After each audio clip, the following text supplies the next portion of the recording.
आज हम इस वीडियो में सोशियोलॉजी के प्रीवियस ईयर को क्वेश्चन लगाने वाले हैं जो तुम्हारे प्रीवियस ईयर पेपर में कई बार रिपीट हुए हैं। वो मोस्ट इंपोर्टेंट क्वेश्चन पेपर हम लगा। अगर तुमने ये मोस्ट इंपोर्टेंट क्वेश्चन पेपर देख लिए तो तुम्हारा एग्जाम में स्कोर जो है वो अच्छा होने वाला है। और दोस्तों क्या हालचाल, मेरा नाम है धनंजय यादव। आप देख रहे हैं एक बेहतरीन सा प्लेटफॉर्म जिसका नाम है सबकी क्लासेस, एसबी क्लासेस। आज हम इस वीडियो में सोशियोलॉजी के प्रीवियस ईयर को क्वेश्चन लगाने वाले हैं जो तुम्हारे प्रीवियस ईयर पेपर में कई बार रिपीट हुए हैं। वो मोस्ट इंपोर्टेंट क्वेश्चन पेपर हम लगाने वाले हैं। अगर तुमने ये मोस्ट इंपोर्टेंट क्वेश्चन पेपर देख लिए तो तुम्हारा एग्जाम में स्कोर जो है वो अच्छा होने वाला है। हमने पहले ऑब्जेक्टिव टाइप के क्वेश्चंस की तैयारी कर ली है अच्छे से, अब बचे हैं सब्जेक्टिव टाइप के क्वेश्चन। इनकी भी अच्छे से हम प्रिपरेशन कर लेंगे जिससे तुम्हारा एग्जाम में जो रिजल्ट होगा वो अच्छा होने वाला है। इसलिए कह रहे हो जो वीडियो है उसको आराम से देखना, स्किप मत करना बिल्कुल भी। अगर कुछ ना समझ आए तो वापस से वीडियो को क्या कहते हैं रिवर्स करके देखना दोबारा से। तो अपनी जो वीडियो है बिना टाइम वेस्ट किए ये स्टार्ट करते हैं पहले। हाँ, तो इसमें जो हमारा पहला क्वेश्चन है कि भारत में जाति व्यवस्था की मुख्य विशेषता बतानी है। मतलब कि what are the main feature of the caste system in India. मतलब जो इंडिया में कास्ट सिस्टम है इसकी विशेषता बतानी है कि हमारा कास्ट सिस्टम में क्या विशेषता है, ये बतानी है। सिंपल ये है। जो अपना पहला पॉइंट बोल रहा है कि जाति जन्म पर आधार पर तय होती है और आमतौर पर इसे बदला नहीं जा सकता। मतलब जो तुम्हारी कास्ट होती है ना वो तुम्हारे बर्थ यानी तुम्हारे जन्म पे क्या कहते हैं बेस्ड होती है। तुमने अगर किसी दलित घर में जन्म लिया है तो तुम दलित ही रहोगे, नीची जाति के रहोगे। अगर तुमने किसी उच्च जाति वर्ग में जन्म लिया है तो तुम ऊंची जाति के रहोगे। सिंपल सा यही बोल रहा है हमें आंसर। अगला पॉइंट है हमारा पेशागत विभाजन। ठीक है, देखते हैं अब इसमें क्या बोल रहा है। परंपरागत रूप से प्रत्येक जाति का एक निश्चित पेशा होता है। ठीक है, मतलब अगर परंपरागत तौर पे देखे, ठीक है, ट्रेडिशनल तौर पे देखे, जो अपना क्या कहते हैं अलग अलग कास्ट होती है उनका अलग अलग पहनावा होता है। ठीक है, जैसे जो राजस्थानी होती है उनका अलग पहनावा होता है, जो पंजाबी होते हैं उनका अलग पहनावा होता है। ठीक है, ऐसे ऐसे करके जो जाति होती है अलग अलग जाति के लोगों का अलग अलग पहनावा होता है। ठीक है, स्पेसिफिक होता है। ठीक है, स्पेसिफिक आउटफिट वगैरह होता है उनका अलग अलग। अपना तीसरा पॉइंट बोल रहा है कि सामाजिक स्तरीकरण। जाति व्यवस्था समाज को ऊंची और नीची जातियों में विभाजित करती है। मतलब जो हमारी कास्ट सिस्टम है वो समाज को क्या कहते हैं जाति व्यवस्था में विभाजित करती है। कैसे पार्टीशन कैसे करती है, एक बंदा जो है वो ऊंची जाति का है, एक बंदा जो है वो नीची जाति का है। ठीक है, ये किसकी वजह से हो रहा है, कास्ट सिस्टम की वजह से हो रहा है। ठीक है, ये वाला पॉइंट हमारा ये बोल रहा है। और हमारा चौथा पॉइंट बोल रहा है कि विवाह और खान पान संबंधित नियम जातिगत आधार पर तय किए जाते हैं। मतलब जो विवाह के नियम होते हैं, जो भी खान पान का नियम होता है वो किसके ऊपर क्या कहते हैं बेस्ड होते हैं, जाति व्यवस्था के ऊपर बेस्ड होते हैं कि जो बंदा जिस कास्ट का है वो उसी तरह का खाना पीना खाता होगा। ठीक है, और जो बंदा जिस कास्ट का होगा जो उसकी मैरिज होती होगी वो उसी के नियमों से होती होगी, क्योंकि अलग अलग जाति में मैरिज करने का अलग अलग क्या होता है तरीका होता है। ठीक है, ये इंडिया में क्या कहते हैं डाइवर्सिटी है एक तरह से देख लो तो। अपना पांचवा पॉइंट बोल रहा है कि सामाजिक गतिशीलता में प्रतिबंध है। जाति के कारण व्यक्ति के सामाजिक उन्नति के अवसर सीमित हो गए हैं। मतलब जो जाति है उसके कारण क्या हो रहा है, व्यक्ति के जो सामाजिक उन्नति के अवसर है, जो उसको अपॉर्चुनिटी मिलती है वो क्या हो गई है, सीमित हो गई है। Due to a quest of personal opportunity for a social advancement. ठीक है, ये बोल रहा है कि जो भी क्या कहते हैं व्यक्ति जो होता है, जो पर्सन होता है, उसको क्या कहते हैं जो भी अपॉर्चुनिटी मिलती है समाज में उसको सीमित किसकी वजह से होती है, जाति व्यवस्था की वजह से होती है। ठीक है, अगले पॉइंट पे, अगले क्वेश्चन पे चलते हैं अपना। हाँ, जो हमारा दूसरा क्वेश्चन है इसमें बात हो रही है कि भारतीय समाज पर वैश्वीकरण के प्रभाव की चर्चा करना है।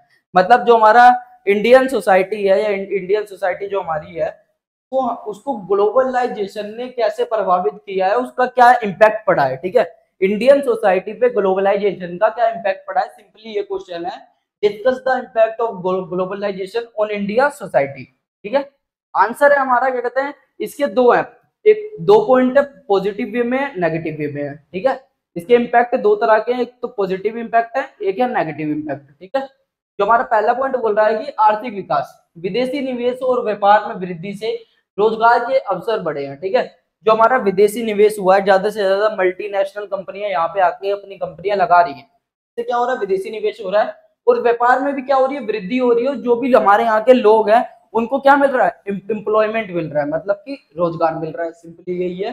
और हमारा दूसरा पॉइंट बोल रहा है तकनीकी प्रगति, मतलब इंटरनेट, मोबाइल और डिजिटल तकनीक और तेजी से प्रसार हुआ है। ग्लोबलाइजेशन से क्या हुआ है, इंटरनेट हो गया, मोबाइल हो गया, जो भी हमारा सॉफ्टवेयर हार्डवेयर का जो भी सिस्टम होता है, इन सब में एक तरह से ग्लोबलाइजेशन ने क्रांति लाई है, रेवोल्यूशन लाया है। ठीक है, तीसरा पॉइंट है हमारा सांस्कृतिक आदान प्रदान।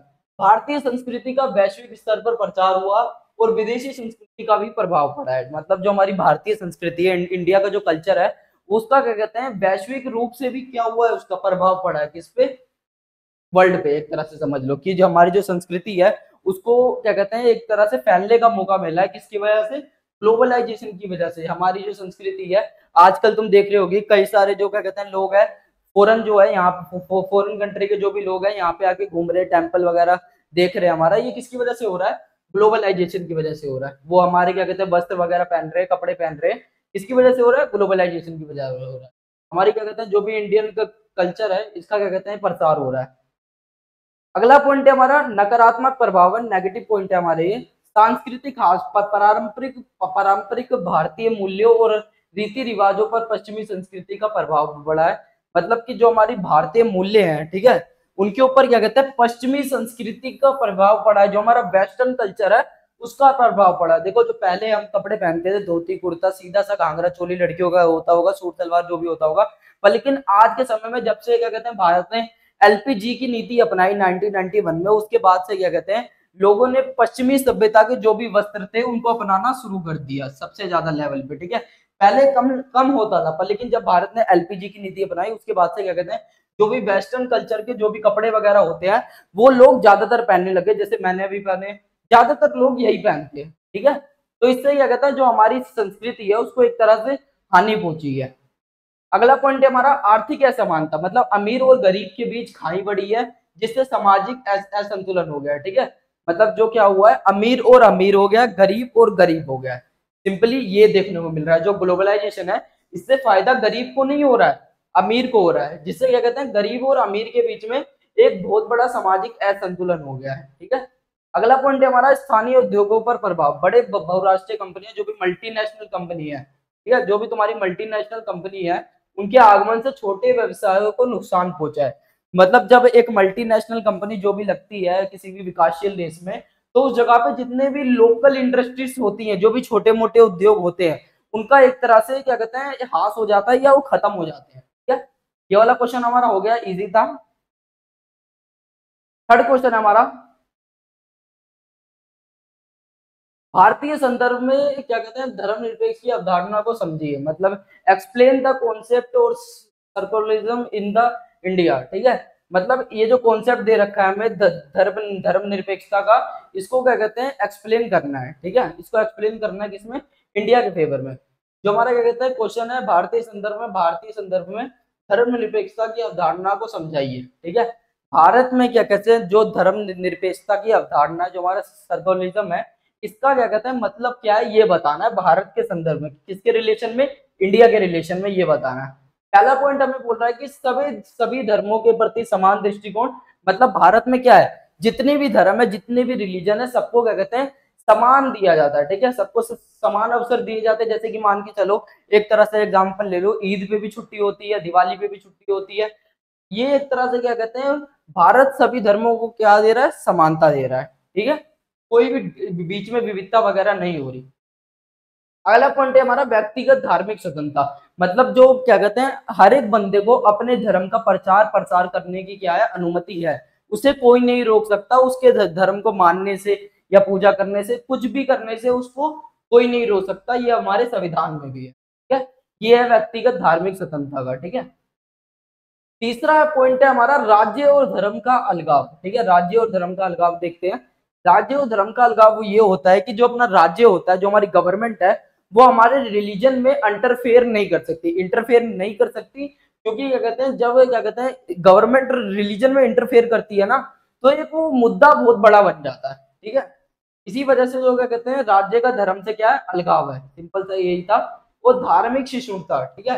इसका मतलब क्या होगा, भारत में विभिन्न धर्मों के लोग आपसी सद्भाव और सहिष्णुता के साथ रहते हैं, जो भारतीय समाज की एक महत्वपूर्ण विशेषता है। देखो जो हमारा भारतीय समाज है इसकी सबसे बड़ी विशेषता क्या है, भारत में सभी धर्मों के लोग, जितने भी रिलीजन के लोग हैं, वो सब एक साथ रहते हैं, ठीक है। ये सबसे बड़ी क्या है हमारे भारतीय समाज की विशेषता है, ठीक है। इसी को हम क्या बोलते हैं, धार्मिक सहिष्णुता।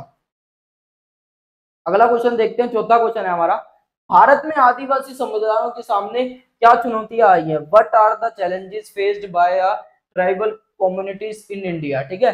मतलब कि जो भी हमारी आदिवासी हैं उनके सामने क्या चैलेंजेस आए हैं भारत में, ये सिंपल ये क्वेश्चन हमसे पूछ रहा है।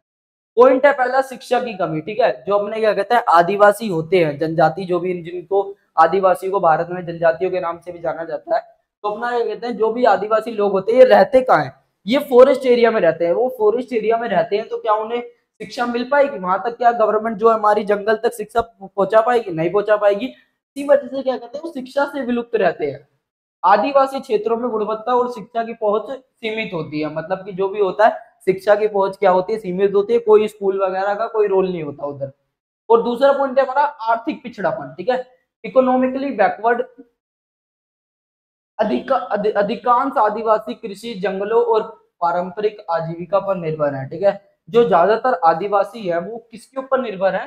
कृषि पे निर्भर है, एग्रीकल्चर पे निर्भर है। और किसके ऊपर निर्भर है? जंगलों के ऊपर निर्भर है, कि जंगल से कोई भी होता है लक्कड़ वगैरह का व्यापार कर लेते हैं, मधुमक्खी का छत्ते का कर लेते हैं, या कोई भी चीज होती है जंगल से कोई भी फल फ्रूट मिलता है उन्हें। ठीक है, उसका क्या, उससे क्या चलता है? उनका रोजगार चलता है। ठीक है, एम्प्लॉयमेंट है वही उनका। उद्योग और आधुनिक रोजगार के अवसर की कमी है, मतलब कि वो रहते कहाँ है? फॉरेस्ट एरिया में रहते हैं, इसी वजह से उनके आगे कहते हैं उद्योगों की कमी है, इंडस्ट्री वहां पे बिल्कुल है ही नहीं। और रोजगार भी, ये रोजगार की जो एम्प्लॉयमेंट है उसकी भी कमी है।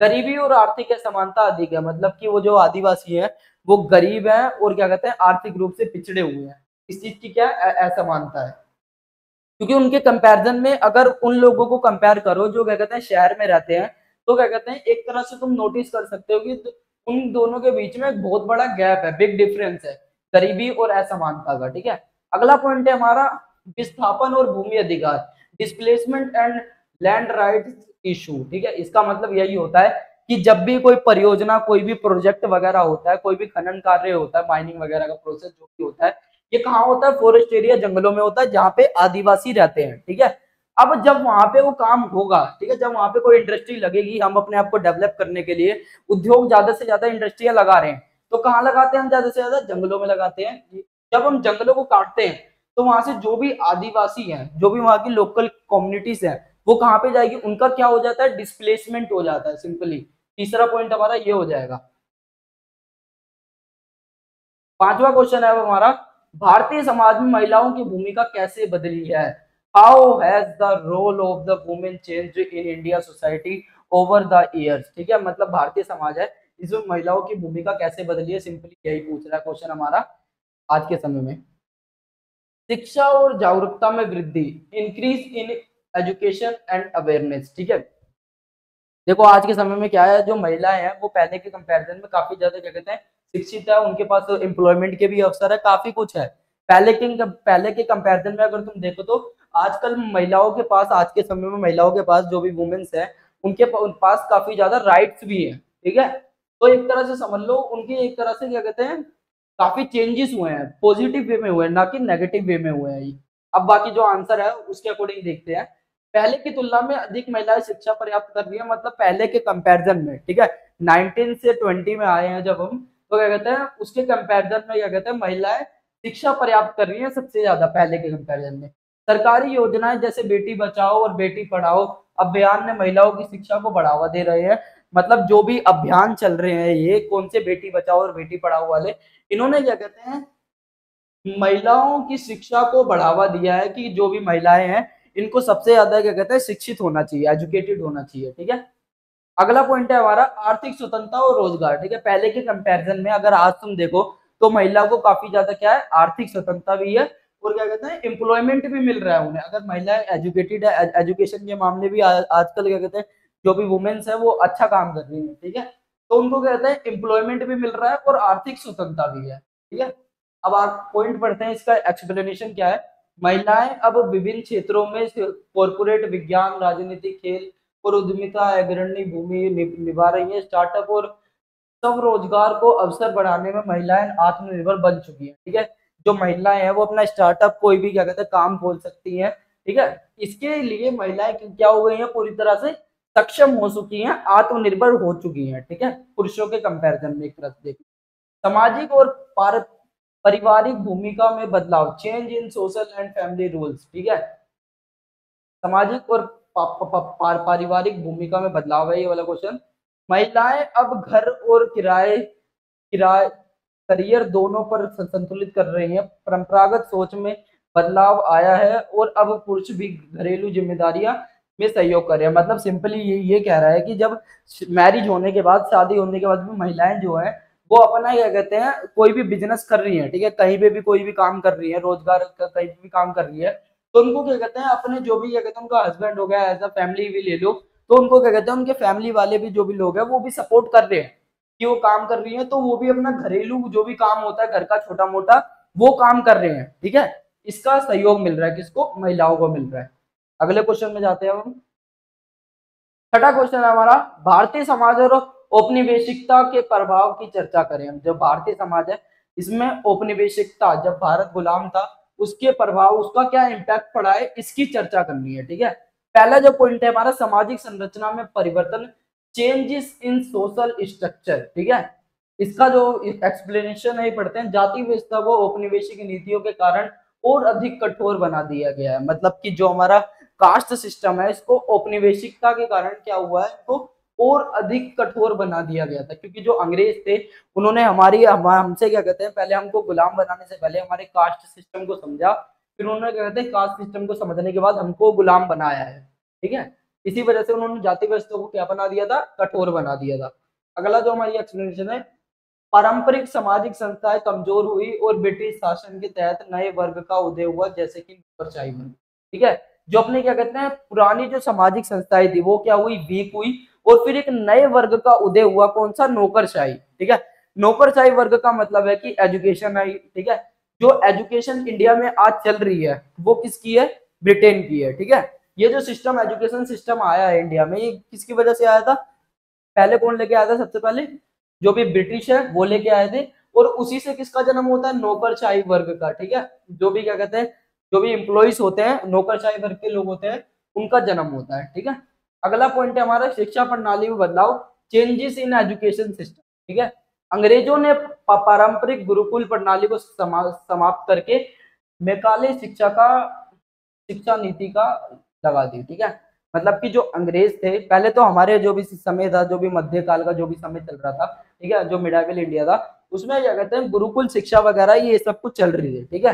पहले के समय में ये सब शिक्षा कहाँ से पर्याप्त होती थी? गुरुकुल से होती थी। पर अंग्रेजों ने उसको समाप्त करा, उसका एंड करा, और शुरू किसको किया? एजुकेशन पॉलिसी जो भी तुम्हारे कहते हैं मैकाले शिक्षा नीति लगा दी, ठीक है। अगला पॉइंट है हमारा, अंग्रेजी भाषा और पश्चिमी शिक्षा को बढ़ावा मिला, जिससे भारतीय समाज में बौद्धिक बौद्धिक जागरूकता आई, ठीक है।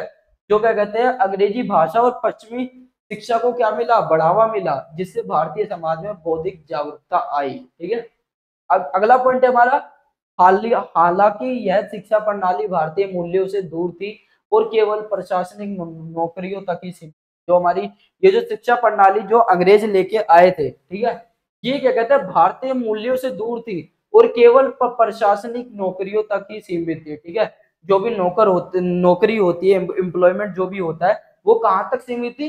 प्रशासनिक सुविधा तक, ठीक है, प्रशासन के अंडर में थी ओनली, भारतीय मूल्यों से दूर थी। अगला पॉइंट है हमारा, आर्थिक प्रभाव, इकोनॉमिकली क्या इम्पैक्ट पड़ा ये भी देखना पड़ेगा हमें, कि भारतीय कुटीर उद्योग का पतन हुआ, ठीक है। जब अंग्रेज आए ईस्ट इंडिया कंपनी लेके, तो फिर क्या हुआ? भारतीय जो भी कुटीर उद्योग थे, कुटीर उद्योग किसे कहते हैं? जो लोग घर में छोटा मोटा काम करते हैं या फिर छोटे लेवल के जो भी उद्योग होते हैं उनको हम क्या बोलेंगे? कुटीर उद्योग बोलेंगे। उसका क्या हुआ? पतन हुआ, एंड हुआ, क्योंकि ब्रिटिश नीतियों ने भारतीय बाजारों को अंग्रेजी उत्पादों से भर दिया था, ठीक है। जो भी ब्रिटिशर जो भी पॉलिसी वगैरह लेके आए थे उन्होंने क्या किया था? भारतीय बाजारों को अंग्रेजी उत्पादों से भर दिया था। मतलब जितने भी प्रोडक्ट्स वगैरह थे वो किसके थे? अंग्रेजों के थे। बस कुटीर उद्योग का सिस्टम ही खत्म कर दिया था। कृषक समाज पर करों का भारी बोझ पड़ा, ठीक है। जो अपना क्या कहते हैं एग्रीकल्चर जो भी सोसाइटी थी उसके ऊपर क्या कहते हैं करों का भारी बोझ पड़ा, उनके ऊपर क्या कहते हैं ज्यादा से ज्यादा अंग्रेजों ने टैक्स लगाया, लगान लगाई। तुमने पढ़ा होगा पहले भी, हिस्ट्री में पढ़े भी रहोगे भी। जिससे गरीबी और भूखमरी बढ़ी, ठीक है। जिससे क्या हुआ? गरीबी और भूखमरी बढ़ी। ऐसा होता था कि जितनी किसान की पैदावार नहीं हो रही, जितना उसका प्रोडक्शन नहीं हो रहा, उससे ज्यादा क्या कहते हैं उस फार्मर को कर देना पड़ रहा है, टैक्स देना पड़ रहा है। इससे क्या हो रहा है? अपना गरीबी और भूखमरी क्या हो रही है? बढ़ रही है, ठीक है। अगला पॉइंट है हमारा, भारत एक कृषि प्रधान अर्थव्यवस्था से उपनिवेशवादियों के लिए कच्चे माल का आपूर्तिकर्ता बन गया। जो भारत है हमारा कृषि प्रधान अर्थव्यवस्था से उपनिवेशवादी के लिए कच्चे माल का आपूर्तिकर्ता बन गया। मतलब कि जो हमारा प्राथमिक क्षेत्र था, जो हमारे लिए क्या कहते हैं एक इंडस्ट्री था, जो हमारा प्राथमिक क्षेत्र था वो क्या था हमारे लिए एक तरह से इंडस्ट्री, हम इसको यूज कर रहे थे। पर प्राथमिक क्षेत्र को इन्होंने कैसे यूज किया, रॉ मटेरियल के बेस पे यूज किया, और अपना जो अपनी भारत की अर्थव्यवस्था है वो उपनिवेशवादियों के लिए कच्चे माल की आपूर्ति बन गई। ठीक है, रॉ मटेरियल का यूज करना ओनली। अगला क्वेश्चन है हमारा, समाज को समझने में जनसांख्यिकीय संरचना का क्या महत्व है। मतलब कि जो हमारा क्या कहते हैं डेमोग्राफिक स्ट्रक्चर है, इसने समाज को अंडरस्टैंड करने में क्या है इसका रोल, ये बताना है। सिंपली यही है।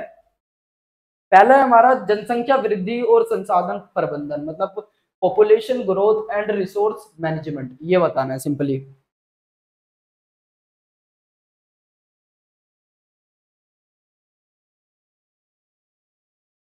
एक्सप्लेनेशन है हमारी इसकी, जनसंख्या वृद्धि की दर को समझकर सरकार और नीति निर्माता संसाधनों का सही तरीके से आवंटन कर सकते हैं। मतलब कि जब सरकार को पता है कि इस एरिया की जनसंख्या इतनी है, इस राज्य की जनसंख्या इतनी है, इसको इस पॉलिसी की जरूरत है, इसको इस रिसोर्स की जरूरत है, ये किससे पता चलता है, डेमोग्राफिक स्ट्रक्चर से ये पता चलता है।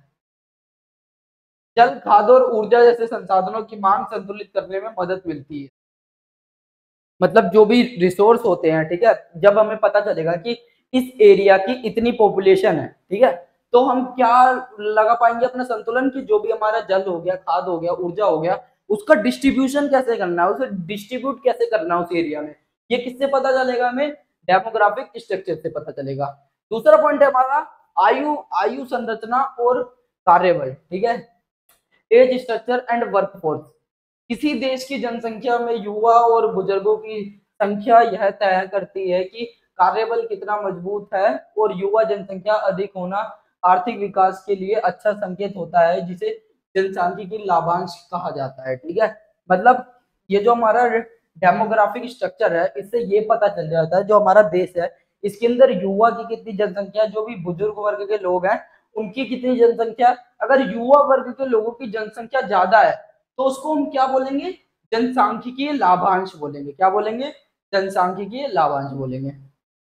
अगला पॉइंट है हमारा शिक्षा और साक्षरता दर, एजुकेशन एंड लिटरेसी रेट। ठीक है, ये क्वेश्चन है हमारा, साक्षरता दर और शिक्षा के स्तर को समझकर सरकारी नीतियों का निर्माण कर सकती है। मतलब जो हमारा डेमोग्राफिक स्ट्रक्चर है, इससे ये पता चलता है कि ये जो अपने लोग हैं, अब हमारे जो देश में कौन कौन से एरिया में लोग ज्यादा एजुकेटेड है, कौन से में कम एजुकेटेड है, कौन से एरिया में जो अपना साक्षरता दर कम है, कौन से एरिया में जो अपना साक्षरता दर है वो ज्यादा है, ये पता चल जाएगा। जिससे हमें क्या कहते हैं एजुकेशन पॉलिसी बनाने में क्या मिलेगी, मदद मिलेगी। जहाँ पे हमें जैसे कि कोई राज्य हो गया, बिहार हो गया, ठीक है, यहाँ पे हमें कौन सी एजुकेशन पॉलिसी बनानी चाहिए और कौन सी लागू करनी चाहिए, जिससे वहाँ के जो भी गांव वाले लोग हो गए, ठीक है, रूरल एरिया के विलेजेस एरिया के जो भी लोग हैं, उनको क्या कहते हैं शिक्षा में या फिर एजुकेशन में एक तरह से क्या मिले, उत्थान मिले। ठीक है, युवा जनसंख्या का अधिक, ये तो पढ़ लिया हमने।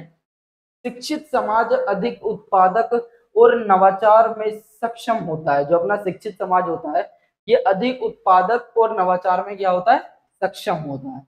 अगला पॉइंट है हमारा स्वास्थ्य और जीवन प्रत्याशा, मतलब हेल्थ एंड लाइफ एक्सपेक्टेंसी। ठीक है, समाज में स्वास्थ्य सेवाओं की गुणवत्ता को समझने के लिए जीवन प्रत्याशा और शिशु मृत्यु दर जैसे जनसांख्यिकी आंकड़े महत्वपूर्ण होते हैं। अच्छी स्वास्थ्य व्यवस्था के समाज उत्पादक और समृद्धि बढ़ती है। ठीक है, जो अपना क्या कहते हैं समाज है, इसमें क्या कहते हैं सेवा की गुणवत्ता को समझने के लिए जीवन प्रत्याशा और शिशु मृत्यु दर जैसे जनसांख्यिकी आंकड़े महत्वपूर्ण होते हैं। मतलब हमें ये भी कि जो अपना कहता है डेमोग्राफिक स्ट्रक्चर है, इससे ये पता चलता है कि जो अपना शिशु मृत्यु दर है वो कितना चल रहा है, मतलब कि एक साल में कितने बच्चे बन रहे हैं, उसका एक तरह से रेशियो पता चल जाता है।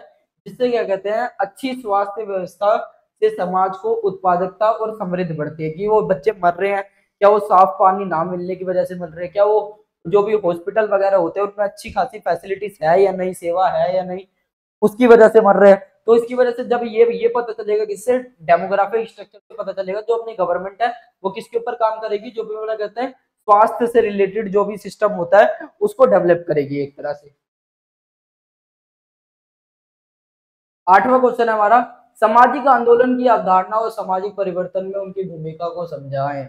मतलब एक्सप्लेन द कॉन्सेप्ट और social movements and three roles of bringing a social change. मतलब कि जो हमारा सामाजिक आंदोलन है, ये जो कॉन्सेप्ट है और सामाजिक परिवर्तन में उनकी क्या भूमिका है। मतलब पहले हमें ये बताना है जो सामाजिक आंदोलन है, ये जो कॉन्सेप्ट है सामाजिक आंदोलन का, ये क्या है, सिंपली ये बताना है। तो दूसरा जो हमारा इसमें क्वेश्चन आ रहा है कि सामाजिक परिवर्तन में उनकी भूमिका को समझा, जो हमारा समाज में सोशली चेंज लाने में उनका क्या रोल है ये बताना है। ठीक है, जो हमारे सामाजिक आंदोलन होते हैं। पहले हम ये देखते हैं कि जो सामाजिक आंदोलन की ये जो कॉन्सेप्ट है सामाजिक आंदोलन का, ये क्या है। ठीक है, ये देखो सामाजिक आंदोलन एक संगठित प्रयास होता है जिसका उद्देश्य किसी सामाजिक, राजनीतिक, आर्थिक, सांस्कृतिक परिवर्तन को लाना होता है। मतलब किसी भी तरह का परिवर्तन, जैसे आर्थिक हो गया, सामाजिक हो गया, राजनीतिक हो गया, उसके लिए क्या होते हैं, आंदोलन होते हैं और इनमें क्या होता है, चेंज होता है। ठीक है, ये होता है कॉन्सेप्ट। अगला पॉइंट है हमारा, यह असमानता, अन्याय या भेदभाव खिलाफ सामूहिक प्रतिक्रिया होती है। मतलब जब भी अन्याय होता है, जब भी असमानता होती है, कुछ भी क्या कहते हैं नेगेटिव चीजें होती है, तो समाज में क्या कहते हैं सामाजिक आंदोलन होता है। तो उस वही क्या होता है अपना, क्या कहते हैं इसका कॉन्सेप्ट होता है। ठीक है, ये अपना क्या हो गया, एक तरह से इसकी अवधारणा हो गई, ये कॉन्सेप्ट हमारा क्लियर हो गया।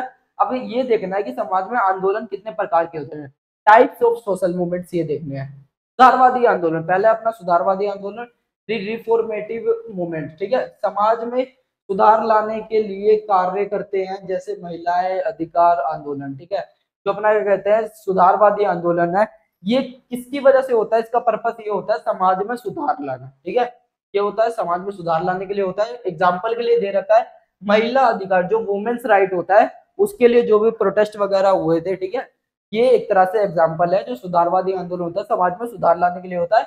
और ये क्या है, महिला अधिकार आंदोलन जो है एग्जाम्पल है। अगला पॉइंट है हमारा क्रांतिकारी आंदोलन। ठीक है, इसमें जो एक्सप्लेनेशन दे रखी है, संपूर्ण सामाजिक और राजनीतिक संरचना को बदलने का प्रयास करते हैं, जैसे भारतीय स्वतंत्रता संग्राम। ठीक है, जो अपने कहते हैं संपूर्ण सामाजिक और राजनीतिक संरचना को बदलने का प्रयास। ठीक है, जैसे हमने अंग्रेजों को भगाने के लिए जब कई सारे स्वतंत्रता संग्राम, जो भी आंदोलन चल रहे थे, नॉन कॉर्पोरेशन मूवमेंट हो गया, रोलेट एक्ट हो गया, भारत छोड़ो आंदोलन हो गया, ये कौन चला रहा था। ठीक है, ये कौन चला रहे थे, अपने जो भी क्रांतिकारी होते हैं, इन्हीं को हम क्या बोलेंगे, क्रांतिकारी आंदोलन बोलेंगे। और इनसे क्या होता है, जो अपने क्रांतिकारी आंदोलन होते हैं, इनसे संपूर्ण सामाजिक और राजनीतिक संरचना को बदलने का प्रयास किया जाता है। ठीक है, जो कि हमने बदला। अगला क्वेश्चन है हमारा, सामाजिक गतिशीलता में शिक्षा की भूमिका पर चर्चा करनी है।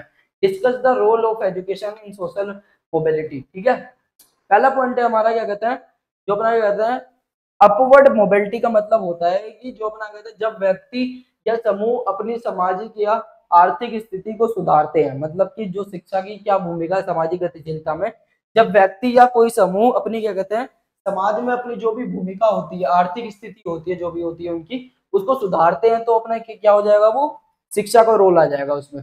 अगला पॉइंट है हमारा, जो अपनी मोबिलिटी है, इसकी एक्सप्लेनेशन क्या है, जब व्यक्ति या समूह की सामाजिक स्थिति गिरती है। ठीक है, गिरती है, ये भी अपना किसकी वजह से होता है, शिक्षा की वजह से होता है।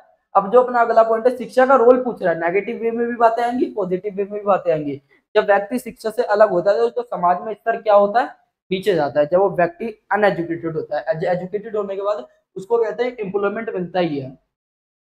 अगला पॉइंट है हमारा, जो अगली जो हमारी मोबिलिटी है, जब एक पीढ़ी की सामाजिक स्थिति दूसरी पीढ़ी से भिन्न होती है। ठीक है, जब एक पीढ़ी की सामाजिक स्थिति दूसरी पीढ़ी से भिन्न होती है, इसका मतलब यही है जब एक जनरेशन दूसरी जनरेशन से क्या होती है, अलग होती है। किसके बेस पे बोल रहे हैं, एजुकेशन के बेस पे। जैसे मान के चलो हम अपने दादा वादा की बात करें, तो वो क्या कहते हैं हमारे जो भी ग्रैंडफादर वगैरह थे, उनके टाइम में क्या कहते हैं एजुकेशन लाइन में इतना ज्यादा डेवलपमेंट नहीं हुआ था कि वो क्या कहते हैं शिक्षित हो पाए या एजुकेटेड हो पाए। और आज के समय में जो हमारी जनरेशन है, वो क्या कहते हैं एक तरह से एजुकेटेड है पूरी तरह से। तो वही बोल रहा है कि जो एक जनरेशन होती है वो दूसरी जनरेशन से क्या है, भिन्न है। ठीक है, अलग है। अंतर सामाजिक गतिशीलता। ठीक है, एंटर जनरेशन मोबिलिटी, जब किसी व्यक्ति की सामाजिक स्थिति उसके जीवन काल में बदलती है। जब किसी व्यक्ति की जो सामाजिक स्थिति होती है उसके जीवन काल में बदलती है, वो किसकी वजह से होता है, शिक्षा की वजह से होता है। ठीक है, when the social status of an individual change turning his hair lifetime। 10वां क्वेश्चन है हमारा, भारत में शहरीकरण के कारण और परिणाम क्या है। ठीक है, 10वां क्वेश्चन हमारा भारत में शहरीकरण का के कारण बताने हैं और इसके क्या कहते हैं कॉन्सिक्वेंसेस यानी परिणाम भी बताने हैं। अगला पहला पॉइंट है हमारा उद्योगीकरण, जो अपना इंडस्ट्रियलाइजेशन है। ठीक है, जो अपने शहरीकरण का जो भी कारण है वो क्या है, उद्योगीकरण है। बड़े पैमाने पर कारखानों और उद्योगों की स्थापना के कारण ग्रामीण लोग रोजगार की तलाश में शहरों की ओर पलायन करते हैं। जैसे जैसे उद्योग क्षेत्र बढ़ता है वैसे वैसे शहरीकरण भी बढ़ता है। मतलब सिंपल सा यही बोल रहा है कि जब कहीं पे इंडस्ट्री लगती है शहरों वगैरह में, ठीक है, तो ग्रामीण क्षेत्र से बहुत सारे लोग क्या कहते हैं पलायन करते हैं, मतलब एक जगह से दूसरी जगह जाते हैं, स्थानांतरण करते हैं अपना, जो भी क्या कहते हैं इसमें से बोलेंगे हम माइग्रेशन बोलेंगे मेरे ख्याल से। हाँ, वो क्या होते हैं, माइग्रेट होते हैं। ठीक है, जब एक जगह से दूसरी जगह लोग माइग्रेट होते हैं ग्रामीण एरिया से, जो विलेजेस एरिया है वहां से जब शहर में आते हैं, वो किसकी वजह से आते हैं, जब वहां पे इंडस्ट्रिया वगैरह लगती है, क्योंकि उन्हें गाँव में पैसे कम मिलते हैं और शहर में पैसे ज्यादा मिलते हैं। ठीक है, इस वजह से आते हो रोजगार की तलाश में एक जगह से दूसरी जगह माइग्रेट करते हैं। जैसे जैसे उद्योग क्षेत्र बढ़ता है वैसे वैसे शहरीकरण भी बढ़ता है। देखो जैसे जैसे इंडस्ट्री बढ़ती है वैसे वैसे उस एरिया का क्या होते जाता है, डेवलपमेंट होते जाता है। ठीक है, सिंपली ये लाइन ये बोलना चाह रही है। दूसरा पॉइंट है हमारा रोजगार के अवसर, एम्प्लॉयमेंट अपॉर्चुनिटीज। ठीक है, शहरों में लोगों को भिन्न क्षेत्रों जैसे आईटी, बैंकिंग, स्वास्थ्य, शिक्षा और व्यापार में बेहतर नौकरी के अवसर मिलते हैं। बेहतर वेतन और जीवन स्तर की आकांक्षा भी ग्रामीण लोगों को शहरी क्षेत्र और आकर्षित करती है। मतलब जो रोजगार के अवसर होते हैं वो ग्रामीण क्षेत्र के कंपैरिजन में जो शहर है वो क्या है, अच्छे हैं। यहाँ पे क्या हो गया अपना, जो भी आईटी सेक्टर हो गया, बैंकिंग हो गया, स्वास्थ्य हो गया, शिक्षा हो गया, व्यापार हो गया, इन सब में क्या कहते हैं बेहतर नौकरी के अवसर है, कुछ ज्यादा ही क्या कहते हैं बड़े लेवल पे एम्प्लॉयमेंट है और अच्छी खासी इनकम सोर्स भी है।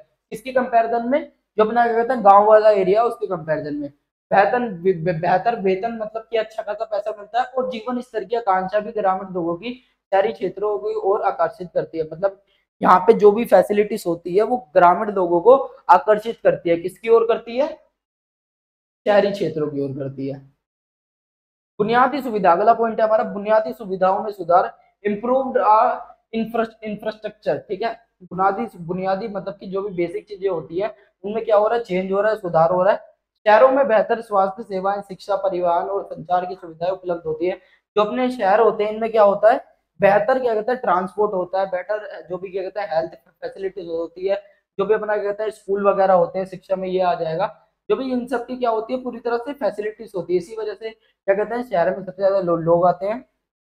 आधुनिक जीवन शैली और सुख सुविधा की तलाश में लोग गांव से शहर आते हैं। सिंपली यही लाइन बोली है, जो अपनी क्या कहते हैं गांव की जीवन शैली अलग होती है और जो अपनी क्या कहते हैं शहर की जीवन शैली क्या होती है वो अलग होती है। यहाँ पे फैसिलिटी होती है, गाँव में फैसिलिटी कम होती है, इसी वजह से लोग यहाँ पे सबसे ज्यादा आते हैं। ठीक है, आधुनिक समय में बात हो रही है मॉडर्न इंडिया की।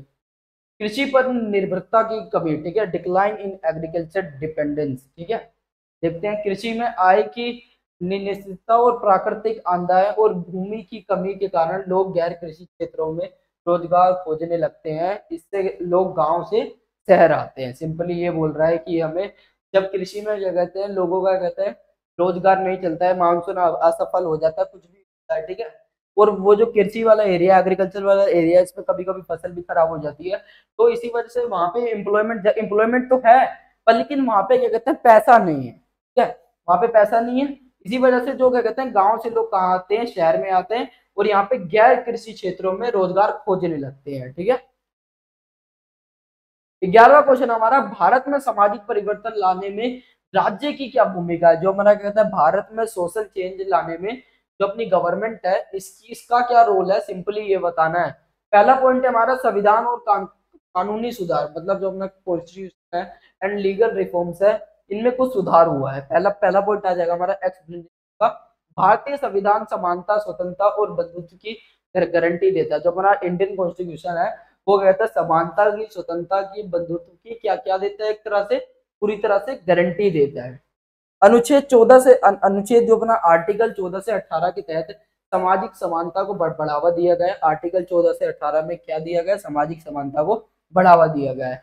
दहेज निषेध अधिनियम, बाल विवाह निषेध अधिनियम, अनुसूचित जाति जनजाति अत्याचार निवारण अधिनियम जैसे कानून सामाजिक बदलाव लाने में सहायक है। मतलब कि जो भारत ने कानून बनाए, जो भी रूल्स बनाए वो क्या कहते हैं समाज में सुधार लाने के क्या है, एक तरह से सहायक है, सपोर्टर है। कैसे, जो अपना दहेज जो भी क्या कहते हैं दहेज पे एक तरह से क्या कहते हैं अधिनियम लेके आया है कि जो दहेज है ये एक तरह से इलीगल कर दिया गया है। और बाल विवाह जो भी पुराने समय में क्या कहते हैं बचपन में विवाह कर दिया जाता था बच्चों बच्चों का, उसके ऊपर भी क्या लगा दिया, एक तरह से बैन लगा दिया है। और जो भी अनुसूचित जाति और जो भी क्या कहते हैं ST SC वगैरह जो भी जनजाति वगैरह थी, इनके निवारण के लिए कई सारे क्या लाए हैं अधिनियम, जो भी एक्ट लेके आए हैं, जिससे इनको क्या कहते हैं 27% जो भी क्या मिलता है आरक्षण मिलता है। और कानून ये जो सारे कानून आए हैं जो भी होते हैं, दहेज का हो गया, बाल विवाह का हो गया, ठीक है, और जो अनुसूचित अदर बैकवर्ड क्लास का जो भी हो गया, ठीक है, SC ST OBC का हो गया, इनके लिए जो भी एक्ट आए हैं ये समाज में सुधार लाने के क्या है सहायक है। यहाँ पे किसका रोल आया इंपॉर्टेंट, गवर्नमेंट का आया, राज्य का आया। दूसरा पॉइंट है हमारा शिक्षा और जागरूकता, मतलब एजुकेशन एंड अवेयरनेस अवेयरनेस। राज्य शिक्षा को बढ़ावा देने के लिए विभिन्न योजनाएं लागू करता है। जो अपना राज्य है वो शिक्षा को बढ़ावा देने के लिए कई सारी पॉलिसी वगैरह लाता है, नीतियां वगैरह, ठीक है, जैसा कि मध्य भोजन योजना और सर्व शिक्षा अभियान और राष्ट्रीय शिक्षा नीति 2020, ठीक है। जो भारत क्या कहते हैं शिक्षा को बढ़ावा देने के लिए जो योजना जो पॉलिसी लाया है, कौन सी, एक तो मध्य भोजन योजना होगी, एक सर्व शिक्षा अभियान हो गया, एक राष्ट्रीय शिक्षा नीति जो अपनी कब आई थी 2020 में आई थी, ठीक है। अगला पॉइंट है हमारा शिक्षा सामाजिक बुराइयों को दूर करने और लोगों को सशक्त बनाने में मदद करती है। जो शिक्षा होती है हमारी लोगों को सामाजिक बुराइयों से दूर करती है और लोगों को सशक्त बनाती है, मतलब खुद के ऊपर क्या कहते हैं एक तरह से आत्मनिर्भर बनाती है, इंडिपेंडेंट बनाती है कि तुम खुद भी कुछ कर सकते हो। महिलाएं सशक्तिकरण, जो अपना वुमेन एम्पावरमेंट है, इसका मतलब क्या है, सिंपली मतलब नहीं पूछा है, वुमेन एम्पावरमेंट मतलब कि जो गवर्नमेंट है उसने वुमेन्स के लिए भी कई सारे रूल बनाए हैं, जिससे क्या कहते हैं वुमेन जो है आजकल अपने आप को क्या कहते हैं सुरक्षित फील करती है। जैसे कि राज्य महिलाओं के अधिकार को सुरक्षित करने के लिए बेटी बचाओ बेटी पढ़ाओ, ये जो वुमेन्स के लिए जो भी क्या कहते हैं पॉलिसी वगैरह लेके आया राज्य के, पहला क्या होगा बेटी बचाओ बेटी पढ़ाओ हो गया, उज्ज्वला योजना हो गया, जो अपना करते हैं मृतत्व लाभ योजना हो गया। ये जितनी भी पॉलिसी है, ठीक है, ये किसके लिए आई है, वुमेन एम्पावरमेंट के लिए, ठीक है, जो अपनी क्या कहते हैं महिलाएं हैं इनको क्या कहते हैं शक्तिशाली बनाने के लिए एक तरह से, ठीक है। ये किसकी वजह से जो समाज में बदलाव आया है किसकी वजह से आया है, गवर्नमेंट की वजह से आया है, ठीक है। जो सोशल चेंज हुआ है किसकी वजह से हुआ, गवर्नमेंट यानी स्टेट की वजह से हुआ है, ठीक है। अगला क्वेश्चन है हमारा 12वां, भारतीय कृषि पर भूमि सुधारों के प्रभाव की चर्चा कीजिए। जो अपनी कहते हैं भारतीय कृषि है, इंडियन एग्रीकल्चर है, उस पर भूमि सुधारों के प्रभाव का जो भी इम्पैक्ट पड़ा है भूमि सुधार का, उसके ऊपर हमें बात करनी है यानी चर्चा करनी है। पहला पॉइंट होगा हमारा जमींदारी प्रथा का उन्मूलन, ठीक है। जो हमारी जमींदारी प्रथा है इसको खत्म कर दिया गया है। इसमें जमींदारी प्रथा में ये होता होगा कि देखो जो जमींदार होते हैं उन एक जमींदार के पास करीबन मान के चलो 100-200 एकड़ जमीन होती थी। अब वो अपनी जमीन पर खेती किससे करवाते थे, जिस किसान के पास भूमि नहीं है, वो जो किसान भूमिहीन है उससे अपनी जमीन पे खेती करवाते थे और उससे क्या कहते हैं पैसा लेते थे, ज्यादा से ज्यादा उससे लेते थे, ठीक है। जितनी उसकी पैदावार नहीं होती थी, जितना उसका प्रोडक्शन नहीं होता था, उससे ज्यादा क्या कहते हैं वो किसानों से पैसा लेते थे, ठीक है। ये होता था किसमें, जो अपना क्या कहते हैं जमींदारी प्रथा जो चल रही थी पुराने समय पे, इसको कहते हैं हमारी जो भी गवर्नमेंट ने इसको क्या कहते हैं खत्म किया।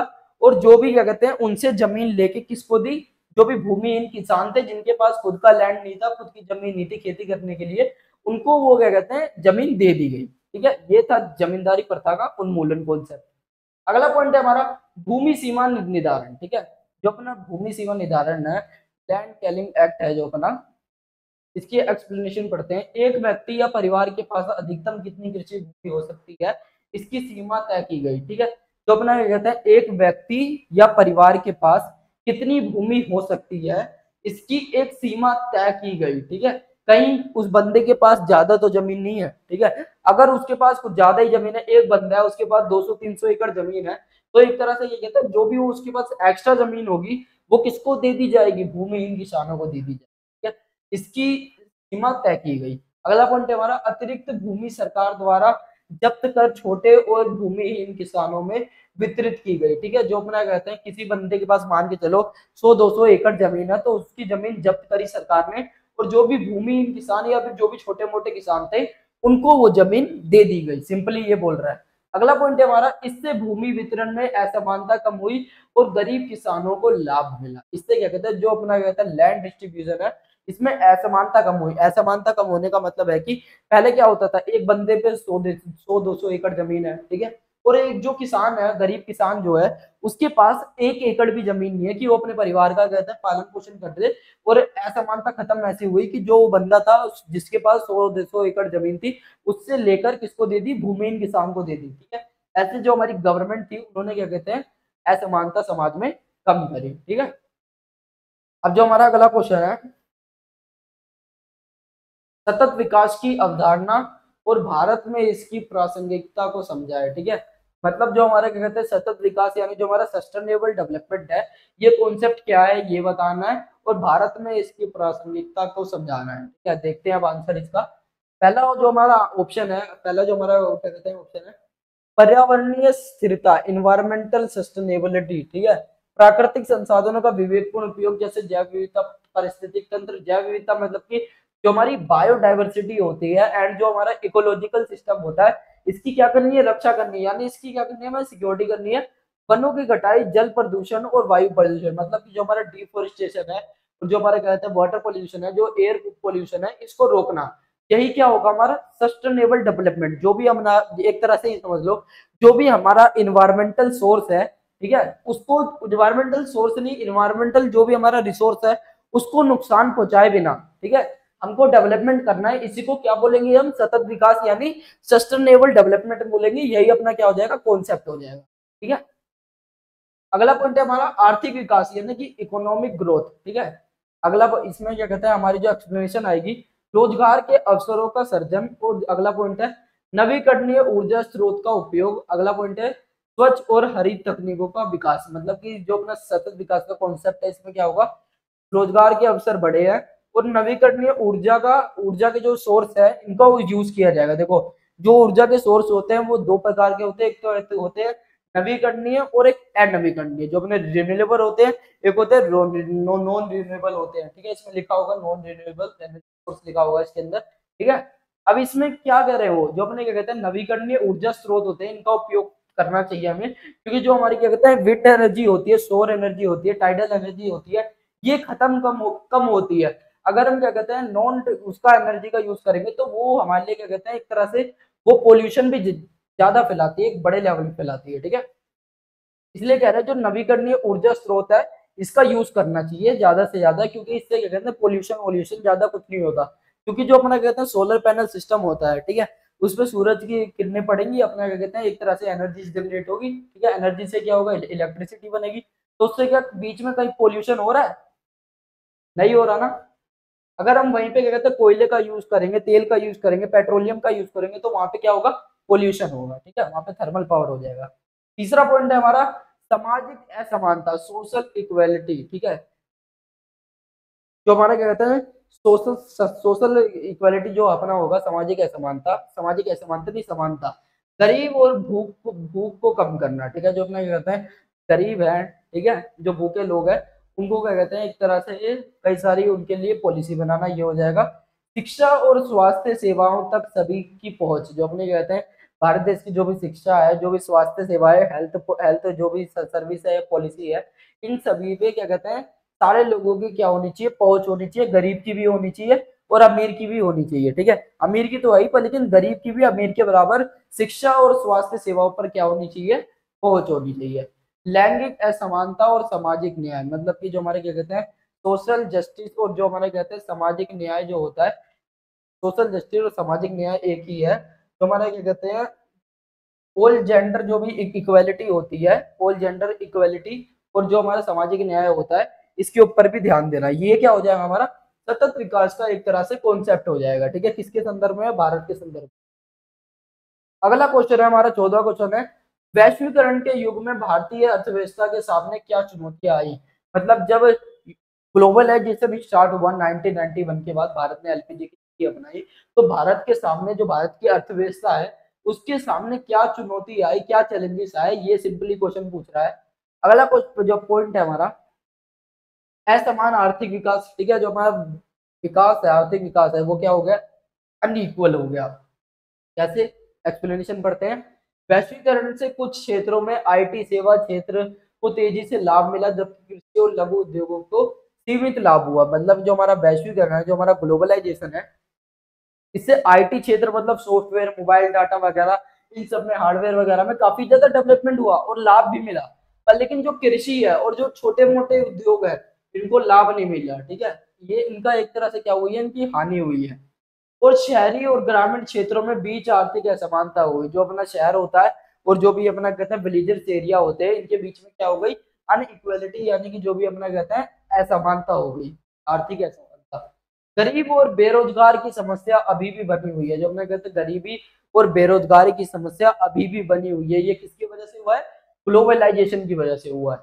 अगला पॉइंट है हमारा बेरोजगारी और स्वदेशी उद्योगों पर प्रभाव। मतलब जो हमारा क्या कहते हैं अनएम्प्लॉयमेंट है, और जो हमारा स्वदेशी उद्योग है, एक तो होता है विदेशी उद्योग, एक होता है स्वदेशी, मतलब कि हमारे यहाँ के जो भी इंडस्ट्रीज है उनके ऊपर वैश्वीकरण का क्या इम्पैक्ट पड़ा है। सिंपली ये है एक्सप्लेनेशन इसकी।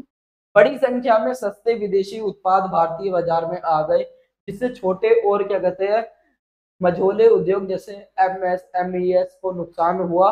और क्या कहते हैं मैन्युफैक्चरिंग क्षेत्र में अपेक्षित स्तर पर रोजगार नहीं बढ़ा। मतलब कि जो हमारा क्या कहते हैं जब ग्लोबलाइजेशन हुआ, मल्टीनेशनल कंपनियां यहाँ पे आके लगी, तो उसकी वजह से क्या हुआ, जितने भी छोटे मोटे उद्योग थे उनका क्या हो गया, एक तरह से नुकसान हो गया तगड़ा। क्योंकि अब मार्केट में किसके प्रोडक्ट्स चल रहे हैं, जो क्या कहते हैं मल्टीनेशनल कंपनी के प्रोडक्ट्स है वो रन कर रहे हैं, किसमें कर रहे हैं, मार्केट में कर रहे हैं। और स्वदेशी उत्पादों की मांग कम होने से कुटीर उद्योग और हस्तशिल्प उद्योग प्रभावित हुए। देखो जब अपना कहते हैं स्वदेशी, जो भी क्या कहते हैं स्वदेशी उत्पाद का मतलब यही होता है जो इंडिया ने प्रोडक्शन किया है। ठीक है, ये क्या हो जाएगा, स्वदेशी उत्पाद हो जाएगा। इनकी मांग कम हो गई। इनकी मांग कम क्यों हो गई, क्योंकि जो मल्टीनेशनल कंपनी है उन्होंने अपने प्रोडक्ट एक तरह से बनाए और मार्केट को एक तरह से क्या कहते हैं जब्त कर लिया। इससे क्या हुआ, जो भी कुटीर उद्योग थे, छोटे मोटे उद्योग थे, हस्तशिल्प उद्योग, हस्तशिल्प उद्योग उसे बोलेंगे जो बंदे क्या कहते हैं अपने हाथों से कारीगरी करके काम करते हैं। ठीक है, जैसे क्या कहते हैं माला वगैरह बनाना, ये क्या हो जाएगा, हस्तशिल्प उद्योग के अंदर आ जाएगा। ठीक है, इनको क्या कहते हैं काफी ज्यादा प्रभावित किया किसने, वैश्वीकरण यानी ग्लोबलाइजेशन। ठीक है, अगला पॉइंट है हमारा कृषि क्षेत्र पर प्रभाव। ठीक है, इसमें क्या कहते हैं एग्रीकल्चर एरिया को भी क्या कहते हैं एक तरह से इस पर इसका इम्पैक्ट पड़ा था। पॉइंट है हमारा अगला, एक्सप्लेनेशन है इसकी। वैश्वीकरण के कारण कृषि क्षेत्र में प्रतिस्पर्धा बढ़ी। ठीक है, जो अपना कहते हैं वैश्वीकरण है, इसके कारण क्या हुआ, कृषि क्षेत्र में क्या कहते हैं कॉम्पिटिशन बढ़ा है, जिससे छोटे किसानों का नुकसान हुआ है। क्या हुआ है, छोटे किसानों को क्या हुआ है, नुकसान हुआ है। विदेशी कृषि कंपनियों के आने से स्थानीय किसानों को बाजार में कठिनाई का सामना करना पड़ा। मतलब कि जो भी विदेशी कृषि की कंपनियां थी, ठीक है, उनके आने से क्या हुआ, जो भी लोकल फार्मर्स थे उनको बाजार में कठिनाइयों का क्या करना पड़ा, सामना करना पड़ा। अगला पॉइंट है हमारा जलवायु परिवर्तन। ठीक है, जो भी अपना कहते हैं मौसम चेंज होने का है, जलवायु परिवर्तन और वैश्विक व्यापार समझौते का भारतीय किसानों पर नकारात्मक प्रभाव पड़ा। मतलब जो अपना कहते हैं जलवायु परिवर्तन हुआ, मौसम में चेंज हुआ, और वैश्विक व्यापार के समझौते में भारतीय किसानों का नकारात्मक प्रभाव पड़ा। ठीक है, एक तरह से समझ लो जो अपना कृषि क्षेत्र है उसके ऊपर क्या कहते हैं इसका नेगेटिव वे में क्या पड़ा, इम्पैक्ट पड़ा है।